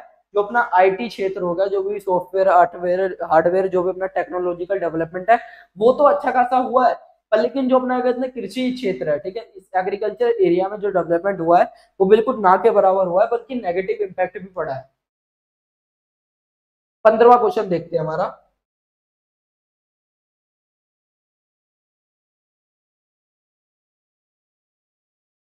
सामाजिक विकास में गैर सरकारी संगठनों और एनजीओ की भूमिका पर चर्चा करनी है। मतलब जो हमारा क्या कहते हैं सोसाइटी का जो भी डेवलपमेंट है, इसमें क्या कहते हैं एनजीओ की भूमिका का क्या रोल है, एनजीओ जो होते हैं उनका क्या रोल है ये बताना है। समाज के डेवलपमेंट में, सोसाइटी के डेवलपमेंट में एनजीओ का क्या रोल है ये बताना है। पॉइंट है हमारा शिक्षा के क्षेत्र में योगदान। ठीक है, शिक्षा के प्रचार प्रसार के लिए एनजीओ सरकारी प्रयासों के साथ मिलकर काम करते हैं। मतलब जो हमारे एनजीओ होते हैं वो जो भी क्या कहते हैं, जो भी क्या कहते हैं गवर्नमेंटल ऑर्गेनाइजेशन जो भी होती है उनके साथ मिलकर एनजीओ भी काम करते हैं शिक्षा के प्रचार प्रसार में। मतलब जो भी उसका कहते हैं एडवर्टीजमेंट वगैरह में। गरीबी और वंचित बच्चों को मुफ्त शिक्षा। ठीक है, जो गरीब और जो भी वंचित बच्चे होते हैं उनको मुफ्त शिक्षा कौन दिलाते हैं, एनजीओ दिलाते हैं। और स्कूल सामग्री भी देते हैं, ज्योमेट्री बॉक्स हो गया, बैग हो गया, ये भी एनजीओ देते हैं। ठीक है, और क्या कहते हैं छात्रवृत्ति प्रदान कर। प्रथम और आश्रय पात्र जैसे एनजीसी जैसे मिडी मिड मिड मिडी डे मिड डे मील, हाँ, जो अपना क्या कहते हैं गवर्नमेंट स्कूलों में जो भी मिड डे मील दिया जाता है वो भी क्या कहते हैं कई बार एनजीओ के द्वारा ही दिया जाता है, ठीक है। ये इसका रोल है किसमें, सोसाइटी के डेवलपमेंट में, किसका, एनजीओ का। स्वास्थ्य सेवाओं में योगदान, ठीक है, क्या एनजीओ का योगदान है, क्या कॉन्ट्रीब्यूशन है, क्या कहते हैं किसमें, हेल्थ फैसिलिटीज में एनजीओ का क्या कॉन्ट्रीब्यूशन है ये बताना है। दूर दराज के क्षेत्रों में निःशुल्क चिकित्सा शिविरों का आयोजन, मतलब कि जो भी रूरल एरिया, जो भी विलेजर्स एरिया होते हैं इनके अंदर क्या कहते हैं फ्री में मेडिकल कैंप लगाना, ठीक है। ये किस में होता है, स्वास्थ्य सेवाओं में योगदान जब होता है किसका, एनजीओ का, ठीक है। जागरूकता कार्यक्रमों के माध्यम से टीकाकरण, पोषण और स्वच्छता को बढ़ावा देते हैं। देखो लोगों को क्या करना, अवेयरनेस करना, उनको जागरूक करना, और ऐसे कई सारे क्या करना, कार्यक्रम करना, और टीकाकरण, पोषण और स्वच्छता को बढ़ावा देना, ये भी काम कौन करते हैं, एनजीओ करते हैं, या फिर गैर सरकारी जो भी संगठन होते हैं वो करते हैं। और स्माइल फाउंडेशन और क्या कहते हैं हेल्पेज इंडिया जैसे एनजीओ गरीबों और बुजुर्गों के लिए स्वास्थ्य सेवा प्रदान करते हैं। देखो हमें दो क्या कहते हैं एनजीओ के नाम बताए हैं, स्माइल फाउंडेशन और अपना हेल्पेज इंडिया है जो अपना, जैसे एनजीओ गरीब और बुजुर्गों के लिए स्वास्थ्य सेवाएं प्रदान करते हैं, मतलब जो भी हेल्थ फैसिलिटीज होती हैं ये दो एनजीओ पर्याप्त करवाते हैं, किसको, गरीब और बुजुर्गों को। तीसरा पॉइंट है हमारा महिला सशक्तिकरण, जो अपना वुमेन एम्पावरमेंट है, और लैंगिक समानता, लैंगिक समानता मतलब वही है अपना क्या कहते हैं जेंडर इक्वेलिटी। महिलाओं के लिए क्या कहते हैं स्वरोजगार, शिक्षा और कानूनी अधिकारों से जुड़ी पहल, ठीक है। जो एनजीओ होते हैं वो कई बार क्या कहते हैं महिलाओं के लिए कई सारे प्रोटेस्ट वगैरह भी करते हैं, जब क्या कहते हैं उनके अधिकारों का कुछ भी हनन वगैरह हो रहा होता है, और उनके कहते हैं यहाँ पे एम्प्लॉयमेंट की भी बात हो रही है, शिक्षा की बात हो रही है, एक तरह से क्या कहते हैं वुमन को, जो अपनी महिलाएं हैं उनको सशक्तिकरण करने में एनजीओ का बहुत बड़ा हाथ है, किसका, एनजीओ का। घरेलू हिंसा और दहेज जैसी सामाजिक कुरीतियों के खिलाफ जागरूकता बढ़ाना, ठीक है। आजकल तुमने देखा होगा ये कई सारे क्या कहते हैं कार्यक्रम चलते हैं, कई सारे एनजीओ भी होते हैं जगह जगह पर, अब तो होने होने लग गए हैं पहले के कंपेरिजन में। वो क्या कहते हैं जो भी क्या कहते हैं महिलाओं के खिलाफ कोई भी क्या कहते हैं हिंसा हो रही है, या फिर दहेज वहेज का कोई भी सिस्टम होता है, तो वहां से क्या कहते हैं डायरेक्ट क्या कहते हैं कार्यवाही होती है किसके ऊपर, जो भी अपना ये जो केस होता है महिलाओं के ऊपर, ठीक है। सेवा और नन्ही कली जैसी संस्थाएं महिला सशक्तिकरण पर कार्य कर रही हैं, मतलब ये जो भी कार्य है डाउरी का हो गया, हिंसा को हो गया, जो भी सामाजिक कुरीतियां होती है इनको लेकर जो भी एनजीओ काम कर रहे हैं, उनमें से दो एनजीओ कौन से है, जो दो ऑर्गेनाइजेशन है, कौन सी है, सेवा हो गया पहला, और दूसरा नन्ही कली। ये दो ऑर्गेनाइजेशन है किसके ऊपर काम कर रही है, डाउरी हो गया, दहेज हो गया, सामाजिक कुरीतियां हो गई, जो भी इनके खिलाफ क्या कहते हैं जागरूकता बढ़ाने के जो भी काम होते हैं ये कौन कर रहे हैं, ये दो ऑर्गेनाइजेशन, सेवा और नन्ही कली, याद रखना एमसीक्यू में आ सकता है। 16 क्वेश्चन है हमारा, हरित क्रांति ने भारतीय कृषि और समाज को कैसे प्रभावित किया है, जो हमारी ग्रीन रेवोल्यूशन है इसने क्या कहते हैं इम्पैक्ट कैसे किया है, जो हमारे क्या कहते हैं एग्रीकल्चर एंड सोसाइटी जो हमारी होती है। How has the green revolution impacted India agriculture and society, मतलब जो हमारी हरित क्रांति इसने भारतीय कृषि और समाज को किस तरह प्रभावित किया, हरित क्रांति ने, ग्रीन रेवोल्यूशन ने, ये बताना है। अनाज उत्पादन में वृद्धि, जो हमारा अनाज है इसके उत्पादन में वृद्धि हुई है किसकी वजह से, ग्रीन रेवोल्यूशन की वजह से क्या हुई है, अनाज उत्पादन में क्या हुई है, वृद्धि हुई है। गेहूं और चावल जैसी फसलों के उत्पादन में अभूतपूर्व वृद्धि हुई है, मतलब कि गेहूं और चावल जैसे उत्पादन की जो भी अनाज की फसलें हैं इनमें सबसे ज्यादा ग्रोथ किसकी वजह से हुई है, ग्रीन रेवोल्यूशन की वजह से हुई है, ठीक है। 1960 के दशक में खाद्यान्न की कमी झेल रहे भारत ने 1970 के दशक में अतिरिक्त उत्पादन करना शुरू कर दिया, मतलब 1960 के दशक में भारत में क्या आ गया था, खाद्यान्न संकट आ गया था, अकाल पड़ गया था, मानसून असफल हो गया था, जिसके कारण क्या क्या कहते हैं वहां पे क्या कहते हैं भारत में क्या कहते हैं एक तरह से खाद्यान्न कमी को झेला। तुमने पॉलिटिकल साइंस में अगर तुम चैप्टर पढ़ रहे थे तो तुमने पढ़ा होगा कि 1960 के दशक में कहते हैं 1960 के दशक को एक खतरनाक दशक के नाम से जाना भी जाता है, ठीक है। इसी वजह से क्या कहते हैं वहां पे खाद्यान्न की भी कमी झेलनी पड़ी 1960 के दशक में। 1970 के दशक में ये कहते हैं अतिरिक्त उत्पादन करना शुरू कर दिया, किसकी वजह से हुआ था ये, ग्रीन रेवोल्यूशन की वजह से। भारत में ये कहते हैं जो भी खाद्यान्न फसलें होते हैं इनका प्रोडक्शन किया था, इनकी ग्रोथ हुई थी सबसे ज्यादा। अगला पॉइंट है हमारा, हरित क्रांति के बाद भारत भारत खाद्यान्न के मामले में आत्मनिर्भर हो गया। जब क्या कहते हैं ग्रीन रेवोल्यूशन हुई उसके बाद भारत जो भी खाद्यान्न फसलें वही होती है, जैसे चावल हो गया, बाजरा हो गया, गेहूं हो गया, चना हो गया, जो भी हो गया, ज्वार वगैरह जो भी फसलें होती है मोटे अनाज की, ये कौन सी फसलें होती है? खाद्यान्न फसलें होती है। तो जब ग्रीन रेवोल्यूशन हुई 1970 के दशक में, तो उसके बाद से भारत क्या कहते हैं, खुद के ऊपर डिपेंड हो गया, आत्मनिर्भर हो गया, कौन सी फसलों पे? खाद्यान्न फसलों पे। ठीक है, अगला पॉइंट है हमारा उन्नत कृषि तकनीकों का उपयोग, जैसे कि कहते हैं HYV। ठीक है, जो हमने क्या कहते हैं HYV, एक तरह से किसका नाम है? ये बीजों का नाम है। ठीक है, जो भारत ने यूज किए, ट्रैक्टर हो गया, ट्यूबवेल हो गया, सिंचाई प्रणाली और जो भी इरिगेशन सिस्टम था, और रासायनिक उर्वरक के व्यापक उद्योग हुए। मतलब कि जो भी फर्टिलाइजर थे, फर्टिलाइजर मतलब कि जो भी हमारे क्या कहते हैं HYV, जो भी हमारे बीज थे, जो भी हमारे क्या कहते हैं इरिगेशन का सिस्टम था, जो भी हमने क्या कहते हैं केमिकल उर्वरक यानी कि जो भी पदार्थ वगैरह का यूज किया, इससे क्या हुआ? हमारा जो भी कृषि क्षेत्र था इसमें क्या कहते हैं डेवलपमेंट हुआ, और फिर हमारा जो भी खाद्यान्न फसलों था इनका उत्पादन भी बढ़ा, क्योंकि उस वक्त पे सबसे ज्यादा जरूरत किसकी थी? खाद्यान्न फसलों की थी। सबसे पहले हमें अपने जो भी पॉपुलेशन थी उनका पेट भरना था। कृषि उत्पादन में वैज्ञानिक दृष्टिकोण को अपनाया। जो हमारा कहता है भारत है, इसने 1970 के दशक में कृषि उत्पादन में, मतलब कि जो हमारा एग्रीकल्चर प्रोडक्शन है, इसमें किसको अपनाया? वैज्ञानिक दृष्टिकोण को अपनाया। ठीक है, तीसरा पॉइंट है हमारा कृषि क्षेत्र में व्यवसायीकरण। ठीक है, व्यवसायीकरण का मतलब यही है कि जो पहले पहले जो इंडिया में खेती होती थी वो खुद के लिए होती थी, कि भाई हमने क्या कहते हैं एक परिवार है, जॉइंट फैमिली है, उसने खेती करी, जो भी क्या कहते हैं प्रोडक्शन हुआ अपना आपस में खा पी के कर दिया बराबर। पर लेकिन जब हरित क्रांति हुई उसके बाद क्या कहते हैं लोगों ने व्यवसायीकरण यानी कि कमर्शियल फार्मिंग को भी अपनाया, अपना ज्यादा से ज्यादा उत्पादन किया और क्या कहते हैं बेचा। ये किसकी वजह से हुआ था? ग्रीन रेवोल्यूशन की वजह से हुआ था। 17वां क्वेश्चन है हमारा सामाजिक बहिष्कार की अवधारणा और वंचित समूहों पर इसके प्रभाव को समझाए। मतलब जो हमारा कहता है सामाजिक बहिष्कार, ये जो कॉन्सेप्ट है ये क्या है ये बताना है, और जो वंचित समूह होते हैं उस पर इसका क्या प्रभाव पड़ा। ठीक है, वंचित समूह का मतलब यही है, दलित हो गया, निम्न वर्ग के लोग हो गए, नीची जाति के जो भी लोग होते होंगे उनको हम क्या बोलेंगे? वंचित वर्ग के लोग बोलेंगे। ठीक है, वंचित समूह जो भी हो गया। तो हमारा जो पहला पॉइंट है दलित और आदिवासी समुदाय। ठीक है, जो अपना दलित है और जो आदिवासी समुदाय है ये वंचित वर्ग में आ जाएंगे। भारत में जाति आधारित भेदभाव के कारण दलितों और समाज के कई क्षेत्रों से बाहर रखा जाता है। मतलब कि जो भारत में क्या कहते हैं जाति आधारित जो भी कास्ट सिस्टम के बेस पे जो भी भेदभाव होता है, जो भी असमानता होती है, उससे क्या होता है? दलितों को समाज के कई क्षेत्रों से बाहर रखा जाता है। और वो कौन से क्षेत्र है अभी अभी बताता हूँ मैं। कई जगहों पर दलितों को सार्वजनिक स्थलों पर नहीं जाने दिया जाता है। सार्वजनिक स्थलों मतलब कोई भी सरकारी स्थल हो गया, सरकारी कोई गवर्नमेंट प्लेस हो गया, वहां पे नहीं जाने दे दिया जाता। किसको? दलितों को, नीची जाति के लोगों को। और मंदिरों और जल स्रोतों तक पहुंचने से रोका जाता है। जो भी मंदिर होते हैं उनको, वहां पे भी जो भी टेम्पल होते हैं वहां पे नीची जाति के लोगों को नहीं जाने दिया जाता। और जो भी क्या कहते हैं जल स्रोत होते हैं, जो जहां से क्या कहते हैं सब पानी पीते हैं, अगर वहां से किसी नीची जाति के भी लोग ने, नीची जाति के बंदे ने भी पानी पी लिया, तो समझ लो वो जगह एक तरह से क्या हो जाएगी? अशुद्ध हो जाएगी। तो उनको क्या कहते हैं उस जगह से भी क्या रखा जाता है? दूर रखा जाता है। अगला पॉइंट है हमारा आदिवासियों को विकास का मुख्य धारा से अलग रखा गया है।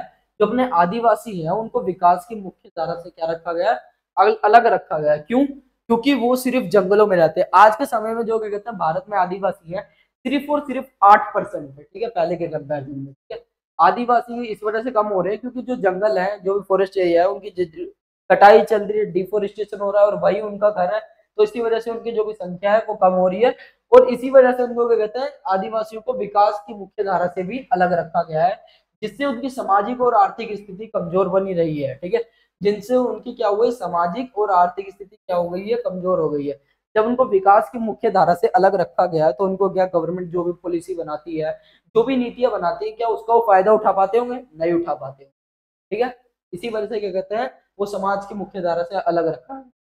अगला जो हमारी एक्सप्लेनेशन है महिलाएं और लैंगिक अल्पसंख्यक। ठीक है, महिलाओं को शिक्षा और रोजगार के समान अवसर नहीं मिलते, जिससे उनकी आर्थिक स्वतंत्रता सीमित रहती है। मतलब जो महिलाएं होती हैं, जो भी वुमेन्स होती है, उनको शिक्षा और जो भी क्या कहते हैं सेवा होती है उनके समान अवसर नहीं मिलते। शिक्षा और जो भी रोजगार एम्प्लॉयमेंट होता है उनके समान अवसर नहीं मिलते, जिससे उनकी आर्थिक स्वतंत्रता क्या हो रही है? सीमित होती जा रही है। ठीक है, आर्थिक स्वतंत्रता से मतलब यही है कि वो अगर क्या कहते हैं पढ़ लिख के एजुकेटेड है, एजुकेटेड है तो क्या कहते हैं उसके लिए एम्प्लॉयमेंट भी है। जब वो एजुकेटेड ही नहीं है तो एम्प्लॉयमेंट क्या होगा, इसी वजह से वो क्या कहते हैं आर्थिक स्वतंत्रता क्या है उनकी सीमित है एक तरह से। ठीक है, अगला पॉइंट है हमारा आर्थिक रूप से कमजोर वर्ग। ठीक है, आर्थिक रूप से कमजोर वर्ग की बात हो रही है। गरीबी के कारण कई लोग शिक्षा, स्वास्थ्य और रोजगार से वंचित है। देखो कई लोगों पे पैसा नहीं है तो इसी वजह से क्या वो गरीब है। ठीक है, इसी कारण से कई लोग शिक्षा, स्वास्थ्य और रोजगार से क्या है वंचित रहते हैं। और निम्न आय वाले समुदाय को सामाजिक कार्यक्रम और सरकारी योजनाओं का पूरा लाभ नहीं मिल पाता। जो जिनकी निम्न आय होती है, निम्न आय मतलब का जो भी क्या कहते हैं, जो एक तरह से होते हैं, एक तरह से निम्न का भी निम्न मान लो। ठीक है, तो वो जो निम्न समुदाय के जो भी लोग होते हैं, एक तरह से मिडिल क्लास का भी मिडिल क्लास मानो, तो वो क्या कहते हैं सामाजिक कार्यक्रमों और सरकारी योजनाओं का पूरी तरह से लाभ नहीं उठा पाते। वो किस में आते हैं फिर, गरीबी। ठीक है, 18वां क्वेश्चन है हमारा। ठीक है, 18वां क्वेश्चन है हमारा जनमत और सामाजिक परिवर्तन को आकार देने में मीडिया की भूमिका पर चर्चा करें। ठीक है, 18वां क्वेश्चन है हमारा discuss the role of media in shaping public opinion and social change. ठीक है, 18वां क्वेश्चन है ये जो तुमसे मैंने अभी क्वेश्चन पूछा है। ठीक है, इसी क्वेश्चन का तुम्हें आंसर कोई भी 2 पॉइंट देने हैं। ठीक है, किसके, discuss the role of media in shaping public opinion and social change. ये जो क्वेश्चन है तुमसे पूछ रहा हूँ, कमेंट बॉक्स में तुम्हें कोई भी 2 पॉइंट देने हैं। ठीक है, कोई भी 2 पॉइंट इस वाले क्वेश्चन के लिखने हैं। 19वां क्वेश्चन, भारत में प्रवासन के कारण और परिणाम क्या है। जो what are the cases and consequences of migration in India. ठीक है, जो अपना कहते हैं भारत में जो अपना माइग्रेशन है और इसके क्या परिणाम है ये बताना है। ठीक है, प्रवास के क्या परिमाण, क्या क्या परिणाम है ये बताना है सिंपली। आर्थिक कारण, ठीक है, जो अपना इकोनॉमिक रीजन है अपना रोजगार के अवसर। ठीक है, भारत में जो अपना कहते हैं प्रवास कब होता है, जब रोजगार के अवसर एक जगह पे कब होते हैं। इसमें एग्जांपल के लिए क्या बोला है, गांव में कृषि पर निर्भरता अधिक होने के कारण लोग शहरों में नौकरियों की तलाश में प्रवास करते हैं। ठीक है, जब गांव में क्या कहते हैं फैसिलिटीज कम होती है, एजुकेशन कम होती है, पॉलिसी वगैरह कम होती होगी, और वहां पे क्या कहता है रोजगार के कोई भी अवसर क्या है कम है, तो इसी वजह से जो भी विलेजेस एरिया के लोग होते हैं वो शहर में क्या क्या करते हैं प्रवास करते हैं, जो भी माइग्रेट होते हैं, या जो भी उसे हम क्या बोले माइग्रेशन। कुछ आय की संभावना, जो अपना कहते हैं शहरी क्षेत्रों में मजदूरी दर अधिक होती है, जैसे कि लोग वहां जाने के लिए प्रेरित होते हैं। जो क्या कहते हैं शहरी क्षेत्र होता है, यहाँ पे क्या कहते हैं मजदूरी दर क्या होता है अधिक होता है, मतलब मजदूरों को भी जो भी चीप लेबर्स होती है उनको भी ज्यादा से ज्यादा पैसा मिलता है। ठीक है, इसी वजह से लोग क्या कहते हैं शहरों में जाने के लिए क्या होते हैं प्रेरित प्रेरित होते हैं, और इससे क्या होता है माइग्रेशन होता है। अगला पॉइंट है हमारा उच्च आय की संभावना पढ़ लिया। औद्योगिकरण, ठीक है, औद्योगिकरण नई फैक्ट्रियों और कंपनियों की स्थापना से काम के अवसर बढ़ते हैं, जिससे लोग औद्योगिक क्षेत्रों में प्रवास करते हैं।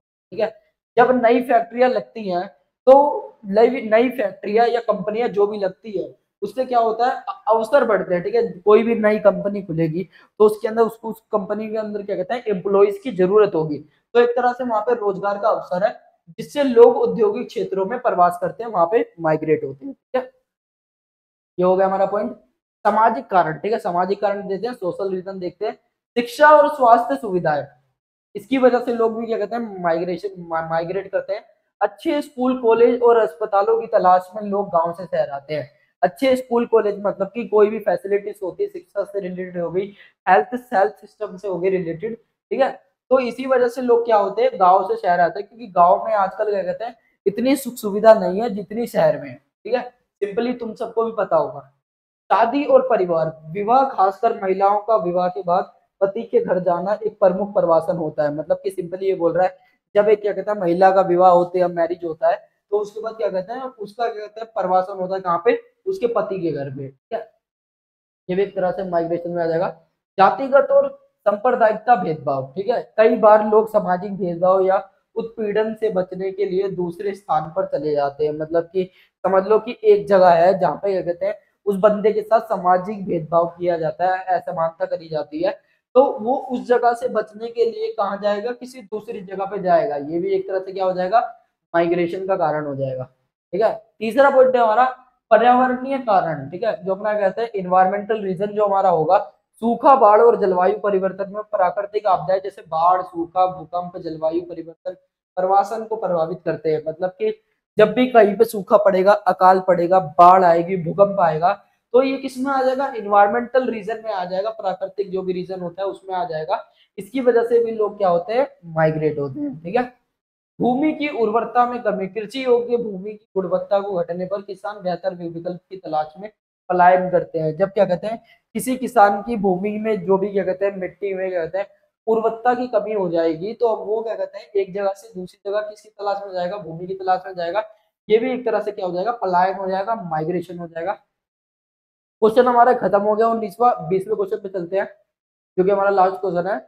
सामाजिक और आर्थिक विकास में आईटी क्षेत्र ने कैसे योगदान दिया है। मतलब कि सामाजिक और आर्थिक विकास में जो हमारा आईटी क्षेत्र है, इसका क्या कंट्रीब्यूशन है, ये बताना है। सिंपली आईटी क्षेत्र में यही होता है, सॉफ्टवेयर, हार्डवेयर, जो भी मोबाइल नेटवर्क, इंटरनेट का जो भी काम होता है, ये किसमें होता है, आईटी क्षेत्र में होता है। ठीक है।